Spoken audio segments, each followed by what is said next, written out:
ఎప్పుడు మనకు వచ్చే ఆలోచనను ఎవరైనా గమనించండి, అవసరమైతే కాగితం మీద రాయండి. అది గతమేనా అవుతుంది, భవిష్యత్తు ఏనా అవుతుంది, వర్తమానం ఏముండదు అందులో.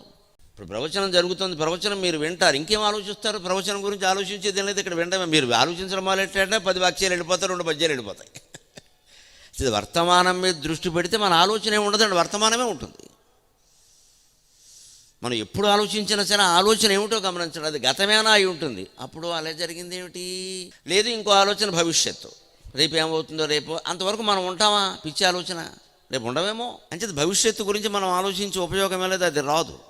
గతం వచ్చిన ఉపయోగం లేదు, మనం మార్చలేము. దేని గురించి ఆలోచించాలి? ఇంకా భగవంతుడి గురించి తప్ప. నేనెవరనే ఆలోచన తప్ప మరి ఏ ఆలోచన వచ్చినా అనర్థదాయకమే. అది రమణ మహర్షి మాట. ఆలోచించదలుచుకుంటే ఇది ఆలోచించవయ్యా, ఎంతకీ తెగని ఆలోచన, ఇది నీ జీవితానికి సరిపోతుందని చెప్పాడు. ఆలోచించలేకుండా ఉండలేకపోతున్నావు అంటే ఉండలేకపోతున్నావు కదా, ఓ పని చేయి, నేను ఎవరైనా ఆలోచించి ఇంకేం వద్దానండి.